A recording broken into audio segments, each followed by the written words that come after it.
Doctor Mohan Varghese, ഇപ്പോൾ നോക്കൂ, ഈ CPM പോലുള്ളൊരു പാർട്ടി നേതൃദാരിദ്ര്യം അനുഭവിക്കുകയാണോ എന്ന് സംശയിക്കേണ്ടിയിരിക്കുന്നു. ഇപ്പോൾ ഈ 2 ദിവസമേ ആയുള്ളൂ സംസ്ഥാന സമ്മേളനം തുടങ്ങിയിട്ട്. മിക്ക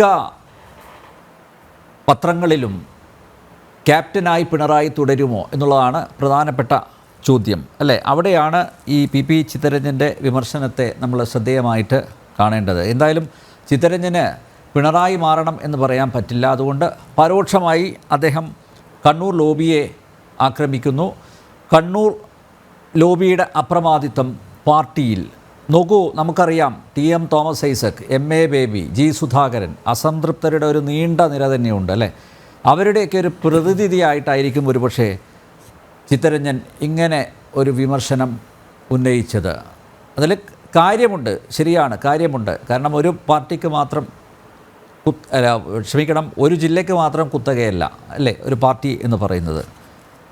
പക്ഷേ ഒന്നും നടക്കാൻ പോകുന്നില്ല എന്ന് നമുക്ക് കൃത്യമായിട്ട് അറിയാം. പക്ഷേ ഇതിന് അടിയിൽ എന്തൊക്കെയോ സംഭവങ്ങൾ നടക്കുന്നുണ്ട്. നമ്മൾ പുറത്ത് അത് വ്യക്തമല്ല, പക്ഷേ അടിയിൽ ചിലത് എന്തൊക്കെയോ നടക്കുന്നുണ്ട്, ചില അടിയൊഴുക്കുകളൊക്കെ നടക്കുന്നുണ്ട്. സ്വാഭാവികമായും ഇനി 2 ദിവസം കൂടെ സമ്മേളനം ഉണ്ട്. പക്ഷേ ഈ പറയുന്നത് പോലെ വിമർശകർ ആവശ്യപ്പെടുന്നത് പോലുള്ള കാര്യങ്ങൾ നടക്കാനുള്ള സാധ്യതയുണ്ടോ CPM-ൽ, കേരളത്തിലെ CPM-ൽ? ഈ പാർട്ടി എന്ന ഒരു സങ്കല്പത്തിന്, പ്രത്യേകിച്ച് CPI മാർക്സിസ്റ്റ് എന്ന ആ ഒരു പാർട്ടിക്ക് രൂപാന്തരം സംഭവിക്കുന്ന കാഴ്ച കുറേയേറെ കാലമായി കാണുന്നു. അപ്പോൾ കാലത്തിനനുസരിച്ച് തീർച്ചയായും കോലം മാറണം. അതനുസരിച്ചുള്ള രൂപാന്തരമാണെങ്കിൽ ഓക്കെ. പക്ഷെ ഇവിടെ രൂപാന്തരപ്പെട്ട് ഒരു അഖിലേന്ത്യാ പാർട്ടി എന്ന നിലയിൽ നിന്നും കേരള പാർട്ടി എന്ന രീതിയിലേക്കും, കേരള പാർട്ടി എന്ന നിലയിൽ നിന്നും കണ്ണൂർ പാർട്ടി എന്ന നിലയിലേക്കും ഉള്ള ഒരുതരം കോക്കസ് വൽക്കരണം, ഇത് പാർട്ടിക്കുള്ളിൽ ഉണ്ടാക്കുന്ന ചില സംഘർഷങ്ങൾ, അതിൻ്റെ സ്ഫുലിംഗങ്ങൾ പുറത്തു വരാൻ പറ്റുന്ന ഏറ്റവും ഉചിതമായ വേദിയാണ്, സ്ഥലമാണ് കൊല്ലം. അതായത് പാർട്ടി സംസ്ഥാന കൺവെൻഷൻ നടക്കുന്ന സ്ഥലമാണ്. അപ്പോൾ പാർട്ടി സമ്മേളനത്തിൽ 540ഓളം പ്രതിനിധികൾ പങ്കെടുക്കുന്ന പാർട്ടി സമ്മേളനങ്ങളിൽ പുറമേ ഒരു മുഖ്യമന്ത്രി, അനിഷേധ്യ നേതാവ് എന്ന നിലയിൽ, 2ാം ഊഴത്തിലേക്ക് LDF-നെ നയിച്ച യുഗപ്രഭാവൻ എന്ന നിലയിൽ അദ്ദേഹത്തിൻ്റെ അവദാനങ്ങളെ വാഴ്ത്തുന്ന വായ്ത്താരികൾ, അത് തീർച്ചയായും പ്രതീക്ഷിച്ചിരുന്നതാണ്. അത് അങ്ങനെ സംഭവിക്കുകയും ചെയ്യുന്നുണ്ട്. അതിനിടയിൽ തന്നെ ചില വേറിട്ട ശബ്ദങ്ങൾ, ആ ശബ്ദങ്ങളെക്കുറിച്ചാണ് ശ്രീ അനിൽ എന്നോട് സൂചിപ്പിച്ചത്. ഇവിടെ ശ്രീ PP ചിത്തരഞ്ജൻ എന്ന കമ്മ്യൂണിസ്റ്റ് നേതാവ്, ആലപ്പുഴ MLA കൂടിയാണ്. അദ്ദേഹം പറഞ്ഞത് അദ്ദേഹത്തിൻ്റെ മാത്രം അഭിപ്രായമാണോ, അതോ കണ്ണൂർ ലോബി മുൻപ് എന്നത്തേക്കാൾ കൂടുതൽ പാർട്ടിയിൽ പിടിമുറുക്കുന്നു, അത് എന്തിൻ്റെയെങ്കിലും സൂചനയാണോ? നോക്കൂ, 2 രീതിയിലാണ് കേരളത്തിൻ്റെ സോഷ്യൽ ഫോർമേഷൻ സംഭവിച്ചത്. ഇപ്പോൾ കണ്ണൂർ, മലബാർ ഉൾപ്പെടുന്ന ആ ഒരു കണ്ണൂർ ഉൾപ്പെടെയുള്ള മലബാർ മേഖല, അതിൻ്റെ സോഷ്യൽ ഫോർമേഷൻ്റെ ഒരു ബാക്കിപത്രം കൂടിയായിരുന്നു കേരളത്തിലെ കമ്മ്യൂണിസ്റ്റ് പ്രസ്ഥാനം. അതേസമയം തന്നെ തിരുവിതാംകൂറിലും ഒരു സോഷ്യൽ ഫോർമേഷൻ നടന്നു. അത് മിക്കവാറും ആലപ്പുഴ ജില്ല കേന്ദ്രീകരിച്ചാണ് കൂടുതലും ഈ വിപ്ലവ പ്രസ്ഥാനങ്ങളുടെ ഒരു വലിയ രീതിയിലുള്ള വളർച്ച ഉണ്ടായത്. അപ്പോൾ ആ ഫോർമേഷന് ചെറിയ വ്യത്യാസമുണ്ട്. അപ്പോൾ ഈ 2 ഘട്ടങ്ങൾ, മലബാർ എന്നതും തിരുവിതാംകൂർ എന്നതും, ഇവിടെ മലബാർ ലോബി പിടിമുറുക്കിയിരിക്കുന്നു. പ്രത്യേകിച്ച് പാലക്കാടിന് വടക്കോട്ടുള്ള കണ്ണൂർ കേന്ദ്രീകരിച്ച ആ ഒരു ലോബി, ME ഗോവിന്ദനാണെങ്കിലും ശരി, പിണറായി വിജയനാണെങ്കിലും ശരി, പിണറായി വിജയൻ്റെ മരുമകനായ മുഹമ്മദ് റിയാസ് എന്ന മന്ത്രിയാണെങ്കിലും ശരി, മിക്കവാറും എല്ലാവരും, ശൈലജ ടീച്ചറും എല്ലാവരും കടന്നു വരുന്ന ആ ഭാഗത്തു നിന്നാണ്. മുൻകാലങ്ങളിലും സമുന്നത നേതൃത്വം കടന്നു വന്നത് പലപ്പോഴും ആ മേഖലയിൽ നിന്നാണ് എന്നത് വിസ്മരിക്കുന്നില്ല. പക്ഷേ ഇവിടെ ഒരു ലെവൽ പ്ലേയിങ് ഫീൽഡ് ഉണ്ടാകുന്നില്ല. തലമുതിർന്ന നേതാക്കൾ, G സുധാകരനെ പോലത്തെ ആലപ്പുഴയിലെ ശക്തനായ നേതാവ്, അതുപോലെ തോമസ് ഐസക്കിനെ പോലെയുള്ള നേതാക്കന്മാർ, അവരെ മുഴുവൻ തന്നെ പ്രായപരിധിയുടെ പേര് പറഞ്ഞുകൊണ്ട് 2ാം ഊഴം, 2 ഊഴം MLA ആയിരുന്നവർക്ക് 3ാം ഊഴം നിഷേധിക്കുന്നു എന്ന പേര് പറഞ്ഞുകൊണ്ട് മാറ്റി നിർത്തുകയും, അതിനൊന്നും വിധേയപ്പെടാതെ ഒരു വ്യക്തിയെ മാത്രം അത് അനിവാര്യമായ നേതൃത്വമാണ് എന്ന് പറഞ്ഞുകൊണ്ട് എല്ലാ ഇളവുകളും നൽകിക്കൊണ്ട് മുഖ്യമന്ത്രി ശ്രീ പിണറായി വിജയനെ മുന്നിൽ നിർത്തുകയും ചെയ്യുന്നത് ഒരു തന്ത്രമെന്ന നിലയിൽ ഒക്കെ ആയിരിക്കാം. ഒരുപക്ഷെ രണ്ടാം നിര നേതൃത്വം അങ്ങോട്ടും ഇങ്ങോട്ടും കടിപിടി കൂടുന്ന ഒരു അവസ്ഥ ഉണ്ടാകുമോ എന്ന ഭയമാണോ, അതോ ഒന്നാം നിര ലീഡർഷിപ്പിന്, ഏക ലീഡറിന് പെർഫോം ചെയ്യാൻ കഴിഞ്ഞു, അതുകൊണ്ടാണ് തുടർഭരണം എന്ന വിലയിരുത്തൽ കൊണ്ടാണോ എന്നറിയില്ല. എന്തായാലും അത് സംഭവിച്ചു. പക്ഷേ അവിടെ വേറിട്ട സ്വരങ്ങൾ ഇപ്പോൾ ഉയരുമ്പോൾ യഥാർത്ഥത്തിൽ ഉയരേണ്ട സ്വരങ്ങളാണോ ഉയരുന്നത്? എൻ്റെ ന്യായമായൊരു ചോദ്യമാണ്. ഇവിടെ എന്താണ് യഥാർത്ഥ കമ്മ്യൂണിസം? ഡയലക്റ്റിക്കൽ മെറ്റീരിയലിസത്തിൽ അധിഷ്ഠിതമായ യഥാർത്ഥ കമ്മ്യൂണിസ്റ്റ് ക്രമത്തിൽ ജാതി മത പരിഗണനകൾ മാറി നിൽക്കണം. ഇലക്ഷൻ എന്ന ഒരു സങ്കല്പം തന്നെയില്ല. വിപ്ലവത്തിലൂടെയാണ് അധികാരം പിടിക്കേണ്ടത്. അപ്പോൾ ഇവിടെ പക്ഷേ ഒരു പൊരുത്തപ്പെടലിൻ്റെ ഒരു സോഷ്യൽ ഡെമോക്രാറ്റിക് ഫോഴ്സ് എന്ന നിലയിൽ, സോഷ്യലിസ്റ്റ് ഡെമോക്രാറ്റിക് ഒരു ഫോഴ്സ് എന്ന നിലയിൽ കമ്മ്യൂണിസ്റ്റ് പ്രസ്ഥാനങ്ങൾക്ക് ജനാധിപത്യ ലോകത്തേക്ക് അവരെ പറിച്ചു നടപ്പെട്ടു, അല്ലെങ്കിൽ ആ ഒരു രീതിയിലുള്ള മാറ്റം അനിവാര്യമാണ്. അത് കേരളത്തിലെ ഇന്ത്യയിലെ കമ്മ്യൂണിസ്റ്റുകൾ ഉൾക്കൊണ്ടു. അത് നമുക്ക് അംഗീകരിക്കാം. പക്ഷേ സ്വകാര്യ മൂലധനത്തോട് എക്കാലത്തും കമ്മ്യൂണിസ്റ്റ് പാർട്ടി സൈദ്ധാന്തികമായി പുലർത്തിയിരുന്നൊരു നിലപാടുണ്ട്. ആ നിലപാട് എന്ന് പറയുന്നത് സ്വകാര്യ മൂലധനം പ്രക്രിയകളെ അട്ടിമറിക്കുന്ന രീതിയിലേക്ക് സ്വകാര്യ മൂലധനം വളരുന്ന അവസ്ഥ അനഭിലഷണീയമാണ്. Communist government ചേർന്നതല്ല. അത് ധിക്കരിച്ചുകൊണ്ട് ബംഗാളിൽ നീങ്ങി. അങ്ങനെയാണ് നന്ദിഗ്രാമിലേക്കും സെങ്ക്രൂറിലേക്കും ടാറ്റയുടെ കമ്പനിയെ നാനോ പ്ലാന്റ് അതുപോലെ കെമിക്കൽ ഹബ്ബായി വികസിപ്പിച്ചെടുക്കുകയാണ്. അപ്പോൾ അവിടെ അടിസ്ഥാന വർഗത്തിൽപ്പെടുന്ന കർഷകരുടെ ഉൾപ്പെടെയുള്ള രോഷത്തിന് പാർത്തിഭവിക്കുകയും കമ്മ്യൂണിസ്റ്റ് പാർട്ടിയുടെ സൈദ്ധാന്തിക അടിത്തറ മാത്രമല്ല ഓർഗനൈസേഷൻ സ്ട്രെങ്തും ചോരുകയും ഏതാണ്ട് ബ്ലോക്ക് തന്നെ കമ്മ്യൂണിസ്റ്റ് പാർട്ടി തൃണമൂലിലേക്കും BJPയിലേക്ക് എല്ലാം തന്നെ മാറിപ്പോവുകയും ചെയ്തു. അപ്പോൾ അതുകൊണ്ട് സൈദ്ധാന്തിക അടിത്തറയാണ്, പ്രത്യേകിച്ച് കേരളം പോലെ ചിന്തിക്കുന്ന ഒരിടത്ത് ഒരു വ്യത്യസ്തതയുള്ളൊരു പാർട്ടിയായി നിൽക്കണമെങ്കിൽ ആ സൈദ്ധാന്തിക അടിത്തറ പൂർണ്ണമായി നഷ്ടപ്പെടുത്താനാവില്ല. അതൊന്ന്. രണ്ട്, ഈ നേതൃത്വത്തെക്കുറിച്ചുള്ള കമ്മ്യൂണിസ്റ്റ് ധാരണ എന്താണ്? അവിടെ മുഖ്യമന്ത്രിക്കല്ല പ്രാധാന്യം, പാർട്ടി ജനറൽ സെക്രട്ടറിക്കാണ് അവിടെ പ്രാധാന്യം. ഡെമോക്രാറ്റിക് സെൻട്രലിസം, ജനാധിപത്യ കേന്ദ്രീകൃത അവസ്ഥ, അതാണ് പാർട്ടി സ്ട്രക്ചർ.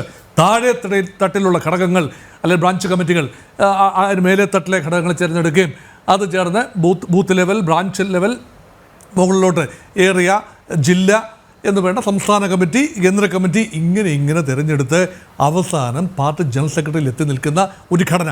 അതേപോലെ തന്നെ താഴേക്കും ആ പ്രക്രിയ വരണം. പക്ഷേ ഇവിടെ വന്നിരിക്കുന്നത് എന്താണ്? പാർട്ടിയെ ഏതാണ്ട് പൂർണ്ണമായി തമസ്കരിച്ചുകൊണ്ട് ഒരു വ്യക്തിക്ക് പ്രാധാന്യം ലഭിക്കുകയാണ്. പാർട്ടി ജനറൽ സെക്രട്ടറി ആര് തന്നെ ആയാലും, കോടിയേരി ബാലകൃഷ്ണൻ ആയാലും ശ്രീ MV ഗോവിന്ദൻ മാസ്റ്റർ ആയാലും ശരി, ഒരു വ്യക്തി, മുഖ്യമന്ത്രി എന്ന വ്യക്തിയിലേക്ക് അധികാരങ്ങളും പാർട്ടിയുടെ ഉൾപ്പെടെ ഡിഫാക്ടോ നിയന്ത്രണവും വന്നു ചേരുന്ന ഘടന യഥാർത്ഥത്തിൽ അതൊരു കമ്മ്യൂണിസ്റ്റ് ഘടനയല്ല. പാർട്ടി വേറെ, ഗവൺമെൻറ് വേറെ. കഴിഞ്ഞ ദിവസം ശ്രീ MV ഗോവിന്ദൻ അത് വ്യക്തമായി പറഞ്ഞു. പാർട്ടിയും ഗവൺമെൻറ്റും വെവ്വേറെയാണ്. പാർട്ടിയുടെ സമ്മേളനമാണ് ഇപ്പോൾ നടക്കുന്നത്, ഗവൺമെൻറ്റുമായി യാതൊരു ബന്ധവുമില്ല. പക്ഷേ ഗവൺമെൻറ് അവിടെയാണ് നേരത്തെ പണ്ഡ്യാല ഷാജി ചോദിച്ചല്ലോ, അതായത് ഈ നവകേരള രേഖ അതൊക്കെ ഈ പാർട്ടി സമ്മേളനത്തിൽ എന്തിനാണ് അവതരിപ്പിക്കുന്നത് എന്നുള്ളതാണ്. അതായത് ഇദ്ദേഹം വീണ്ടും എന്തൊക്കെയോ മാറ്റങ്ങൾ കേരളത്തിൽ നടപ്പാക്കാൻ പോകുന്നു എന്നൊരു സൂചന ഈ രേഖയിലൂടെ നൽകുകയല്ലേ, വിളിച്ചു പറയുകയല്ലേ? നവകേരളം എന്ന് പറയുന്നത് എന്താണ്? ഇതൊരു ഓൾറെഡി ഒരു നവകേരള രേഖ അവതരിപ്പിച്ചതാണ്, 3 വർഷം മുൻപ് അവതരിപ്പിച്ചതാണ്. ശ്രീ പിണറായി വിജയൻ തന്നെയാണ് ആ രേഖ 3 വർഷം ഫലം കണ്ടില്ല. അതുകൊണ്ട് ഇപ്പോൾ ഇതാ അത് വീണ്ടും അതിന്റെ റോഡ് മാപ്പാണ്, പുതിയ കുപ്പിയിൽ എന്ന് പറഞ്ഞ പോലെ വീണ്ടും അവതരിപ്പിച്ചു. അപ്പോൾ പുതുവഴികൾ എന്ന് പറയുമ്പോൾ അവിടെ വ്യക്തമായി ശ്രീ അനിൽ വ്യക്തമായ ഒരു ദിശാ മാറ്റത്തിൻ്റെ സൂചനയായി വേണമെങ്കിൽ അതിനെ കാണാം. ഒരു പോളിസി സ്റ്റേറ്റ്മെൻറ്റ്, പാർട്ടിയുടെ ഭാഗത്തു നിന്നും നടക്കുന്ന ഒരു പോളിസി സ്റ്റേറ്റ്മെൻറ്റാണ്. ലുക്ക്, പ്രൈവറ്റ് ക്യാപിറ്റൽ അത് വിദേശ സ്വകാര്യ മൂലധനമാണെങ്കിലും ആഭ്യന്തര സ്വകാര്യ മൂലധനമാണെങ്കിലും അത് വിദ്യാഭ്യാസ രംഗത്തേക്കും ആരോഗ്യ രംഗത്തേക്കും വരുന്നതിനെ പാർട്ടി എതിരല്ല. അത് മാത്രമല്ല, അത് വെൽക്കം ചെയ്യുന്ന ഒരു ഘടന.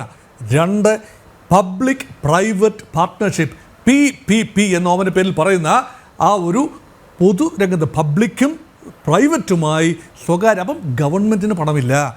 അതുകൊണ്ട് സ്വകാര്യ മൂലധനത്തെ ഏതെല്ലാം രീതിയിൽ ചാനലൈസ് ചെയ്യാമോ, സ്വരൂപിക്കാമോ, അത് തെറ്റല്ല. സത്യം പറഞ്ഞാൽ കാൾ മാർക്സിൻ്റെ മുഖത്തേൽക്കുന്ന അടിയാണ്. കാരണം സ്വകാര്യ മൂലധനത്തെയും സ്വകാര്യ മൂലധനം ഉപയോഗിച്ച് നടത്തുന്ന വ്യവസായങ്ങളിൽ നേടുന്ന ലാഭത്തെ തെഫ്റ്റ് എന്ന്, മോഷണം എന്ന് വിളിക്കുന്ന കമ്മ്യൂണിസ്റ്റ് സൈദ്ധാന്തിക രീതി അതൊരു വശത്തെ, അത് പ്രായോഗികമല്ല നമുക്കറിയാം, 21-ാം നൂറ്റാണ്ടിൽ പ്രായോഗികമാകുന്ന കാര്യമല്ല. പക്ഷേ സ്വകാര്യ മൂലധനത്തെ യാതൊരു മറയുമില്ലാതെ പരസ്യമായി സ്വാഗതം ചെയ്യുമ്പോൾ കേരളത്തിലെ മാറി വരുന്ന ഒരു സോഷ്യൽ ഫാബ്രിക്കിനെ യാഥാർത്ഥ്യ ബോധത്തോടു കൂടി കമ്മ്യൂണിസ്റ്റ് പാർട്ടി തിരിച്ചറിഞ്ഞു എന്ന് വേണമെങ്കിൽ പോസിറ്റീവായിട്ട് കാണാം. പക്ഷേ അതിന് മറുവശം കൂടിയുണ്ട്. ഇവിടെ അടിസ്ഥാന വർഗത്തിൽപ്പെടുന്ന ആശാ വർക്കർമാർ ഉൾപ്പെടെയുള്ള കർഷക തൊഴിലാളികൾ ഉൾപ്പെടെയുള്ള അടിസ്ഥാന വർഗത്തിൻ്റെ വളരെ വലിയൊരു പ്രതിഷേധം കേരളത്തിൽ അലയൊലിക്കുന്നു. ആ ഒരു പ്രതിഷേധത്തെ അവിടെ നിന്നുകൊണ്ട്, അതാണ് സമ്മേളനത്തിൽ പ്രതിനിധികൾ പറഞ്ഞത്, ആശാ വർക്കർമാർ സമരം ചെയ്യുമ്പോൾ, ദിവസങ്ങളായി സെക്രട്ടേറിയറ്റ് നടയിൽ സമരം ചെയ്യുമ്പോൾ, അപ്പോഴാണോ ഈ ഉദ്യോഗസ്ഥന്മാർക്കും മറ്റ് PSC മെമ്പർമാർക്കും വൻ തോതിലുള്ള ശമ്പള വർധന നൽകേണ്ടത്? ഇതൊരു വൈരുദ്ധ്യമാണ്. ഈ വൈരുദ്ധ്യാത്മക ഭൗതികവാദത്തിന് ഇങ്ങനെ ചില വൈരുദ്ധ്യങ്ങൾ കൂടി ഉണ്ട് എന്ന് പറയുന്നത് ഒരു തമാശയായിട്ട് മാത്രമേ നമുക്ക് കാണാനാവൂ. അതൊരു വശം. മറുവശത്ത് കമ്മ്യൂണിസ്റ്റ് പാർട്ടിയുടെ ആ ഒരു രീതികളുണ്ടല്ലോ, പാർട്ടിയുടെ സംഘടനാ രീതികളിലും മാറ്റം വരുന്നു. ഇവിടെ വൺ ലീഡർ, ആ ലീഡറിന് അഭിമതനായ ഒരാൾ മാത്രം സെക്രട്ടറിയായിട്ട് വരുന്നു. ആ ലീഡറിനെ തിരുത്താൻ ഉള്ള ഒന്നും തന്നെ സെക്രട്ടറിയുടെ ഭാഗത്ത് വരുന്നില്ല. പക്ഷേ വെയിൽഡ് ഭാഷയിൽ പൊതിഞ്ഞുള്ള ആക്രമണം, നേരത്തെ നമ്മൾ സൂചിപ്പിച്ച ചിത്തരഞ്ജനെ പോലെയുള്ള ആളുകൾ വളരെയധികം ഷുഗർ കോട്ടഡ് വേർഡ്സിൽ കണ്ണൂർ ലോബിയെക്കുറിച്ച് പറയുന്നു. ഇനി പ്രായത്തിൻ്റെ പരിധിയെക്കുറിച്ച് ആരും സംസാരിച്ചിട്ടില്ല. ഏതാണ്ട് ഒരു ധാരണയായി ഒരു ഭീതിയുടെ അന്തരീക്ഷം പൊതുവേ ഉണ്ടോ എന്നൊരു സംശയമുണ്ട്. പിണറായിയെ ആക്രമിക്കുമ്പോൾ പിണറായിയുടെ സംരക്ഷണത്തിന് മറ്റ് മന്ത്രിമാർ വരുന്നില്ല എന്നോട് പറയാം. അവിടെ പിണറായി സൂചിപ്പിച്ചു ചിത്തരഞ്ജൻ. അല്ല, അത് മറ്റു ഒരു ഭാഗത്ത് ഈ കണ്ണൂർ ലോബിയെക്കുറിച്ച് പറയുമ്പോൾ തന്നെ ഇനി പിണറായിക്ക് ഇനി നിരസം ഉണ്ടാവേണ്ട എന്ന് കരുതിക്കൊണ്ടായിരിക്കാം ഒരുപക്ഷെ അദ്ദേഹം പറഞ്ഞത്. അതായത് പിണറായി വിമർശനത്തിന് വിധേയമാവുമ്പോൾ അദ്ദേഹത്തിന് പിന്തുണയുമായിട്ട് മന്ത്രിമാർ പോലും വരുന്നില്ല എന്നുള്ള. പണ്ട് അദ്ദേഹത്തിൻ്റെ മരുമകൻ റിയാസ് ഇതുപോലെ പറഞ്ഞതാണ്, ഒരു വേദിയിൽ ഇതുപോലെ പറഞ്ഞതാണ്. റിയാസ് മാത്രമേ പറഞ്ഞിട്ടുള്ളൂ. യഥാർത്ഥത്തിൽ അമ്മായിയപ്പനെ ഡിഫെൻഡ് ചെയ്യേണ്ട ഭാരിച്ച ചുമതല ഒരു വ്യക്തിയിൽ, മരുമകനിൽ വന്നു ചേരുന്നു എന്ന് പറയുന്നത് വലിയ ഒരു വിരോധാഭാസം തന്നെയാണ്. അതുകൊണ്ട് ഇതൊരു കളക്റ്റീവ് ആക്ഷൻ, കളക്റ്റീവ് ലീഡർഷിപ്പ് എന്ന് ആണ് പൊതുവെ പറയുന്നതെങ്കിലും കളക്റ്റീവ് ഡിഫൻസ് ഓഫ് പിണറായി ഒരു പക്ഷേ ഒരു രക്ഷാപ്രവർത്തനം, അല്ലേ? രക്ഷാപ്രവർത്തനം എന്ന് പറയുന്നതിന് ഒരുപാട് ട്രോളുകൾ വരുന്നൊരു കാലഘട്ടമാണ്. ഇപ്പോൾ പാർട്ടി നടത്തുന്ന ഒരു രക്ഷാപ്രവർത്തനമായിട്ട് ഒരു പരിധിവരെ ഈ സമ്മേളനത്തിലെ ചർച്ചകളെ കാണാം. കാരണം സ്വകാര്യ മൂലധനം കൊണ്ടുവന്നില്ല എങ്കിൽ എങ്ങനെയാണ് മധ്യവർഗം സ്വപ്നങ്ങൾ കാണുന്ന, നിറമുള്ള സ്വപ്നങ്ങൾ കാണുന്ന മധ്യവർഗം പുതിയ തരം സ്കൂളുകളിൽ അല്ലെങ്കിൽ മോഡേൺ സിലബസുകളിൽ അല്ലെങ്കിൽ കുറച്ചുകൂടെ ഒരു അപ്വേർഡ്ലി മൊബൈൽ ചിന്താഗതിയുള്ള ആളുകൾ സ്വകാര്യ മൂലധനം കൂടെ ഉണ്ടെങ്കിൽ മാത്രമേ ആ വിഭാഗത്തെ പിടിച്ചു നിർത്താനാവൂ. ട്രഡീഷണൽ കമ്മ്യൂണിസ്റ്റ് വോട്ടേഴ്സ് ആയിരിക്കണമെന്നില്ല. അപ്പോൾ അതൊരു ചിന്തയാണ്. ആ ചിന്ത കമ്മ്യൂണിസ്റ്റ് രീതികളോട് ചേരുന്നതല്ല എന്ന ഒരു ആക്ഷേപം മാത്രമാണ് ഞാനിവിടെ സൂചിപ്പിച്ചത്. ഡോക്ടർ മോഹൻ വർഗീസ്, അത് മാത്രമല്ല, ഇപ്പം നോക്കൂ, വരുമാനത്തിൻ്റെ അടിസ്ഥാനത്തിൽ സെസ് പിരിക്കാൻ പോവുകയാണ്. അതെന്ന് അങ്ങനെ ഒരു തീരുമാനം ഉണ്ട് എന്ന് ഗോവിന്ദൻ അത് എൻഡോസ് ചെയ്യുകയും ചെയ്തു. വരുമാനത്തിൻ്റെ അടിസ്ഥാനത്തിൽ സെസ് വിരിക്കാൻ പോകും. ഇതെങ്ങനെ നിശ്ചയിക്കും? വരുമാന പരിധി, വരുമാന സർട്ടിഫിക്കറ്റിൻ്റെ അടിസ്ഥാനത്തിൽ ഓരോ പ്രോഡക്റ്റിനും സെസ് ചുമത്തുന്ന ഒരു കാര്യം, ഇത് നമ്മളൊരു കാര്യം പൊതുവെ പറഞ്ഞു വയ്ക്കുമ്പോൾ എല്ലാവരും കണ്ണു തുറന്നത് നോക്കും. എന്താണ് ഇതിനകത്തൊരു പ്രായോഗികതയുണ്ടോ? സെസ് പിരിക്കുന്നത് വരുമാനത്തിൻ്റെ അടിസ്ഥാനത്തിലാകുമ്പോൾ അതിൻ്റെ നടത്തിപ്പ് വശത്തെക്കുറിച്ചൊരു ആലോചന ഇല്ലാതെ പോകുന്നു. അപ്പം ഇവിടെ യഥാർത്ഥത്തിൽ നിലവിലുള്ള പ്രശ്നങ്ങൾ, പ്രത്യേകിച്ച് ക്ഷേമ പെൻഷൻ സമയബന്ധിതമായി കൊടുത്തു തീർക്കാൻ കഴിഞ്ഞിട്ടില്ല. അത് സംഭവിക്കും, കൊടുത്തു തീർക്കും എന്ന ഒരു പ്രതീതി, ഒരു പ്രതീക്ഷ, ഒരു പ്രഖ്യാപനം ഉണ്ടായിക്കഴിഞ്ഞു. അത് നല്ല കാര്യം. പക്ഷേ അത് ചെയ്തു തീർക്കാൻ ഒരു വർഷം കൂടി സമയമുണ്ട് ഗവൺമെൻറ്റിന്. ഒരു പക്ഷേ അടുത്തൊരു വർഷം പരമാവധി ഡാമേജ് കൺട്രോളിനുള്ള നിലവാണ്. ഇനി ഫൈനലായിട്ട് ഒരു കാര്യം കൂടി എനിക്ക് പറയാനുണ്ട്. അപ്പോൾ ഇതിനകത്ത് എന്തുകൊണ്ട് ഈ നയവ്യതിയാനം, എന്തുകൊണ്ട് വേറിട്ട ഒരു പന്ഥാവ്, ആ പുതിയ വഴി എന്നാണ് നവകേരളത്തിൻ്റെ പുതിയ വഴി. അപ്പം ഇതുവരെ വെട്ടിത്തെളിച്ച വഴികളിൽ ചില കുഴപ്പങ്ങളുണ്ട്, ചില പ്രശ്നങ്ങളുണ്ട്, ചില പോരായ്മകളുണ്ട് എന്ന ഒരു അഡ്മിഷൻ കൂടിയാണ്, ഒരു രീതിയിലുള്ള ഒരു അംഗീകാരം കൂടിയാണ്. അങ്ങനെയെങ്കിൽ പുതിയ വഴിയാണ്. ആ പുതിയ വഴി ഏത് രീതിയിലാണ് BJPയുടെ വഴികളുമായും കോൺഗ്രസിൻ്റെ വഴികളുമായും വ്യത്യസ്തത? ഒരു വ്യത്യസ്തമായ പാർട്ടി എന്ന നിലയിലാണെങ്കിൽ വേറിട്ട വഴികൾ എന്ന് പറയുമ്പോൾ അതൊരു കമ്മ്യൂണിസ്റ്റ് രീതിയിലുള്ള വഴികളാകണം. അപ്പോൾ ആ പാർട്ടി ആ പേരിനോട് നീതി പുലർത്താത്ത പുതിയ വഴികളിലാണ് സഞ്ചരിക്കുന്നത്. അത് നേതൃത്വത്തിൻ്റെ കാര്യത്തിലാണെങ്കിലും ശരി, സംഘടനാ പ്രിൻസിപ്പിൾസിൻ്റെ കാര്യത്തിലാണെങ്കിലും ശരി, സ്വകാര്യ മൂലധനത്തിനോടുള്ള കാര്യത്തിലാണെങ്കിലും ശരി, അങ്ങനെയുള്ള വേറിട്ട വഴികൾ എന്ന് പറയുന്നത് അധികാരത്തിലേക്കുള്ള വഴിയാണ്.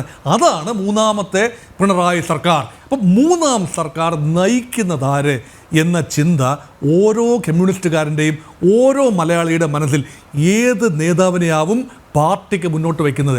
അപ്പോൾ പറയും ഇല്ല ഞങ്ങൾക്ക് സമയമായിട്ടില്ല, അതിപ്പോൾ പറയാനുള്ള സമയമായിട്ടില്ല, ഇപ്പോൾ കളക്റ്റീവ് ലീഡർഷിപ്പാണ്. പക്ഷേ ഈ കളക്റ്റീവ് ലീഡർഷിപ്പ് എന്ന നിലയിലല്ലല്ലോ, സിംഗിൾ 1% ലീഡർഷിപ്പ്. ആ 1% ലീഡർഷിപ്പ് ഒരു ടൈം ടെസ്റ്റഡ് ആണ്. അതുകൊണ്ട് ഞങ്ങൾ പിണറായിയുടെ നേതൃത്വത്തിൽ മുന്നോട്ട് പോകുന്നു. അങ്ങനെയെങ്കിൽ ഒരു ഫോർമുലയും കൂടെ മുന്നോട്ട് വെക്കുന്നുണ്ട്. ഇപ്പോൾ അവസാനം അതെനിക്കത് വരികൾക്കിടയിലൂടെ വായിക്കേണ്ട ഒരു കാര്യമാണ്. മുസ്ലിം സമുദായത്തോടുള്ള നിലപാടെന്താണ്? ഇവിടെ മുസ്ലിം ലീഗിനെ പ്രകീർത്തിക്കുകയാണ്. മുൻകാലത്ത് മതനിരപേക്ഷ പശ്ചാത്തലമുള്ളൊരു പാർട്ടിയായിരുന്നു, ഇപ്പോഴും ഏതാണ്ട് അങ്ങനെയൊക്കെ തന്നെയാണ്. പക്ഷേ മുസ്ലിം ലീഗ് ഭാഗികമായെങ്കിലും പങ്കിലമായിരിക്കുന്നു. കാരണം ജമാഅത്തെ ഇസ്ലാമിയുമായും SDP യുമായിട്ടും ഒക്കെയുള്ള ബാന്ധവം മുസ്ലിം ലീഗിനെ കുറച്ചുകൂടെ മാറി ചിന്തിപ്പിക്കുന്നു. UDFിലേക്ക് മുസ്ലിം റാഡിക്കൽ എലമെൻറ്റുകൾ വരുന്നു എന്ന രീതിയിലുള്ള ഒരു പരിഭവവും ഒരു ആക്ഷേപവും ഒരു വിമർശനവും. പക്ഷേ മുൻകാലങ്ങളിൽ മുസ്ലിം ഈ റാഡിക്കൽ ഇസ്ലാമിസ്റ്റ് വിഭാഗങ്ങൾ ഇടതുപക്ഷ പാർട്ടികളെയും UDFിനെയും മാറി മാറി സഹായിച്ചിട്ടുണ്ട് എന്നത് തന്നെയാണ് ചരിത്രം. അതുമാത്രമല്ല, മുസ്ലിം ബന്ധമാകാം, തീവ്രവാദ മുസ്ലിം അല്ല, മുസ്ലിം സമുദായവുമായി ബന്ധമാകാമെന്ന് ആദ്യം പറഞ്ഞത് MV രാഘവനാണ്, സഖാവ് MV രാഘവനാണ്. ബദൽ രേഖയുമായി അദ്ദേഹം മുന്നോട്ട് വന്നു. അത് പാർട്ടിയെ തന്നെ പിടിച്ചുലച്ചത് നമ്മൾ കണ്ടതാണ്. ആത്യന്തികമായി പാർട്ടിക്ക് പുറത്തേക്ക് MV രാഘവന് പോകേണ്ടി വന്നു. MV രാഘവൻ അന്ന് പറഞ്ഞത് ശരിയായിരുന്നു എന്ന് പിൽക്കാലത്ത് EMSന് തന്നെ തിരുത്തേണ്ടി വന്നു. മുസ്ലിം ജനസാമാന്യത്തെ ഒരുമിച്ച് നിർത്തുക. പക്ഷേ മുസ്ലിം ലീഗിലൂടെ വേണ്ട, തങ്ങൾക്ക് സ്വന്തമായി മുസ്ലിം ജനസാമാന്യത്തെ കുറച്ചെങ്കിലും കൂടെ നിർത്തണമെങ്കിൽ മുസ്ലിം സൗഹൃദമായ ഒരു നിലപാടുണ്ടാകണം. അത് ഈ മുഹമ്മദ് റിയാസ് എന്ന മന്ത്രിയുടെ രൂപത്തിലാണോ വരേണ്ടത്, അതോ വേറെന്തെങ്കിലും ഫോർമുലയാണോ, അതോ മറ്റെന്തെങ്കിലും മാജിക് ഫോർമുല ഉണ്ടോ? കഴിഞ്ഞ ലോക്സഭാ തെരഞ്ഞെടുപ്പിൽ പല സൂചനകൾ കാട്ടുന്നത്, ഇപ്പോൾ ദേശീയ തെരഞ്ഞെടുപ്പാണ്, സമ്മതിക്കുന്നത് ദേശീയ തെരഞ്ഞെടുപ്പാണ്, അവിടെ ഭാരതീയ ജനതാ പാർട്ടിയെ കട്ടക്ക് എതിർക്കേണ്ടത് ദേശീയ തലത്തിൽ മുഖ്യ പാർട്ടി എന്ന നിലയിൽ കോൺഗ്രസ് പാർട്ടി ആയതുകൊണ്ട് കേരളത്തിലെ ഉൾപ്പെടെയുള്ള മുസ്ലിങ്ങൾ UDFിനോട് സൗഹൃദപരമായ ഒരു നിലപാട് സ്വീകരിച്ചു. പ്രധാനമായും LDFനും വോട്ട് കിട്ടിയിട്ടുണ്ട്. പക്ഷേ നിയമസഭാ തെരഞ്ഞെടുപ്പിൽ തിങ്സ് ആർ ഡിഫറൻറ്റ്. ഇവിടെ stakes are very high for both UDF and LDF. അത് മാത്രമല്ല, BJP പിടിക്കുന്ന വോട്ടുകൾ UDFിനെയാണോ LDFിനെയാണോ കൂടുതൽ സമ്മർദ്ദപ്പെടുത്തുന്നത് എന്നതും വലിയ ചോദ്യം തന്നെയാണ്. അങ്ങനെയെങ്കിൽ നഷ്ടപ്പെട്ടു പോയ മുസ്ലിം ന്യൂനപക്ഷങ്ങളുടെ വോട്ട് തിരിച്ചു പിടിക്കാനുള്ള രീതിയിലുള്ള ചില പൊരുത്തപ്പെടലുകളിലേക്ക് നീങ്ങാനുള്ള സമയമാണ് ഈ ഒരു വർഷം. അതുകൊണ്ട് ഒരു താൻ തന്നെ നേതാവായി വരുമെന്ന പ്രതീക്ഷ വരികയും, എന്നാൽ ഏതെങ്കിലും കാരണവശാൽ മാറ്റം ആവശ്യം വന്നു കഴിഞ്ഞാൽ ഇതാ മുഹമ്മദ് റിയാസ് ഉണ്ടല്ലോ എന്ന രീതിയിലുള്ള ഒരു വ്യംഗ്യമായ ഒരു നിലപാട്, അത് മുസ്ലിം ജനസാമാന്യത്തിന് എത്രത്തോളം സ്വീകാര്യമാകും? മുസ്ലിം ലീഗിനെ കൈവിട്ടുകൊണ്ട്, അല്ലെങ്കിൽ UDFിൻ്റെ പ്രധാനപ്പെട്ട വോട്ട് ബാങ്ക് എന്ന നിലയിൽ കൈവിട്ടുകൊണ്ട് ഒരു പക്ഷേ LDFിലേക്ക് അവർക്ക് വരാൻ സാധിക്കുമോ? ഇതൊക്കെ നോക്കിയിരുന്ന് കാണേണ്ട കാര്യമാണ്. പക്ഷേ അതിനെല്ലാമുള്ള വെടിമരുന്ന് ഇടുന്ന രീതിയിൽ തന്നെയാണ് ചർച്ചകൾ മുന്നോട്ട് പോകുന്നത്. ഒരു കാര്യത്തിൽ ഞാൻ LDFിനെ അഭിനന്ദിക്കുന്നു. കാരണം ഇപ്പോഴും പല പാർട്ടികളിലും ഇല്ലാത്ത ഒരു തുറന്ന ചർച്ചയുണ്ട്. തുറന്ന ചർച്ച എന്ന് പറയുമ്പോഴും അവിടെ ചില സമ്മർദ്ദങ്ങൾ പുറമേയുണ്ട്. എങ്കിൽ പോലും പറയാനുള്ള വേദിയുണ്ട്, സംഘടനയ്ക്കുള്ളിൽ അഭിപ്രായത്തിനുള്ള വേദികളുണ്ട്. കാര്യസാധ്യമുള്ളവർ ഒരു പക്ഷേ അത് തുറന്നു പറയില്ല, വെയിൽഡ് ലാംഗ്വേജിലായിരിക്കും അവർ പറയുന്നത്. പക്ഷേ അങ്ങനെ നോക്കുമ്പോൾ സംഘടനാ തത്വങ്ങൾ മുന്നിൽ നിർത്തി തന്നെയാണ് പാർട്ടി പ്രവർത്തിക്കുന്നത്. പക്ഷേ അതിന് ദിശാബോധം നല്ല നിലയിലാണോ, ശരിയായ ദിശയിലാണോ, കമ്മ്യൂണിസ്റ്റ് രീതിയിലാണോ എന്ന കാര്യത്തിൽ മാത്രമാണ് അഭിപ്രായ വ്യത്യാസം. 4 കോടിയുടെ മുകളിൽ ഇരുന്നു കൊണ്ടാണ് കൊല്ലത്ത് ചർച്ച പുരോഗമിക്കുന്നത്.